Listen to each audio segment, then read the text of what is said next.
नमस्ते। नमस्ते। आज हम जरा उन चीजों पर बात कर रहे हैं जो बच्चों के लिए खरीदी तो जाती हैं, पर एक स्रोत के मुताबिक शायद उनमें कुछ अनदेखे पहलू भी हैं। हाँ, मतलब ऐसी चीजें जिन पर हमें शायद थोड़ा और ध्यान देना चाहिए। बिल्कुल। हमारे पास एक लेख है जो ऐसी 5 चीजों या श्रेणियों की बात करता है। तो चलिए इसी लेख को थोड़ा गहराई से देखते हैं। हाँ, देखते हैं क्या कहता है ये स्रोत। तो सबसे पहले जो बात सामने आई है वो शायद थोड़ी जानी पहचानी सी है, जंक फूड पैकेट्स। ओह हाँ, जैसे चिप्स, नमकीन, चॉकलेट्स। वो तब हाँ, लेख कहता है कि इनमें जो ज्यादा चीनी और नमक होता है ना, वो सिर्फ वजन या दांतों के लिए ही दिक्कत नहीं है। बिल्कुल। स्रोत असल में इस बात पर जोर दे रहा है कि बचपन में ये सब ज्यादा खाने से, खासकर जैसे नमक है, उसका असर आगे की सेहत पर, मतलब सेहत की नींव पर पड़ता है। अच्छा? हाँ, जिस पर शायद हम उतना सोचते नहीं।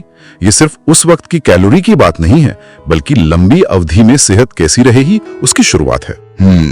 स्रोत में शायद एक बच्चे का उदाहरण भी था।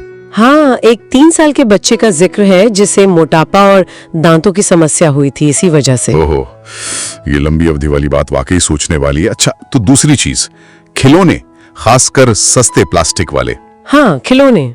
लेख कह रहा है कि इनकी क्वालिटी खराब हो सकती है और चोट भी लग सकती है।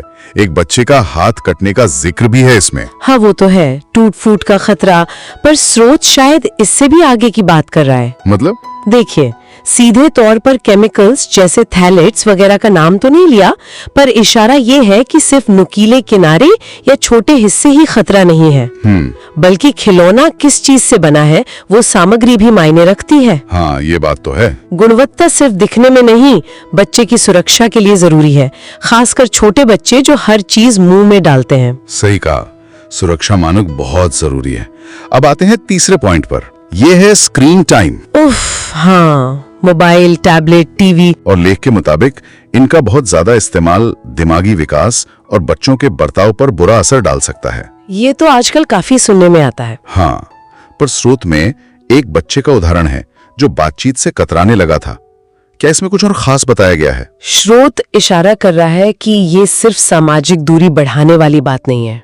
अच्छा। अत्यधिक स्क्रीन टाइम, खासतौर पर बच्चों के ध्यान केंद्रित करने की क्षमता, मतलब अटेंशन स्पैन, और उनकी भावनाओं को समझने और संभालने की जो क्षमता होती है, उसके विकास में रुकावट डाल सकता है। ओह, ये गंभीर बात है। हाँ, इसीलिए लेख खेलकूद और किताबों को बेहतर विकल्प बता रहा है।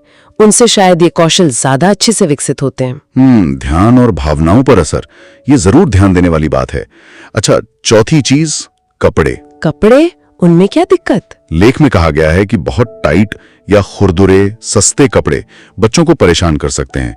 त्वचा पर रैशेस भी हो सकते हैं। अच्छा, हाँ, सस्ते स्वेटर का उदाहरण भी था शायद। हाँ, बिल्कुल। एक बच्चे को रैशेस हो गए थे। यहाँ असल मुद्दा बच्चों की त्वचा की संवेदनशीलता है। वो बड़ों से कहीं ज्यादा नाजुक होती है ना? हाँ, बिल्कुल। तो स्रोत का सुझाव साफ है, सूती और मुलायम कपड़े पहनाने चाहिए। वो सिर्फ आराम ही नहीं देते, बल्कि त्वचा को जलन और एलर्जी से भी बचाते हैं। ये तो सीधा सीधा उनके आराम और त्वचा के स्वास्थ्य से जुड़ा मामला है। बिल्कुल। और अब 5वां पॉइंट, जिसे स्रोत सबसे खतरनाक कह रहा है। सबसे खतरनाक वो क्या है? हानिकारक केमिकल वाले उत्पाद, जैसे सस्ते शैम्पू, क्रीम या फिर केमिकल वाले खिलौने भी। ओह, इसमें एक बच्ची का उदाहरण है जिसे केमिकल वाले खिलौने से एलर्जी हुई और उसे अस्पताल ले जाना पड़ा। ये वाकई चिंताजनक है, पर इसे सबसे खतरनाक क्यों कहा गया? ये दिलचस्प है।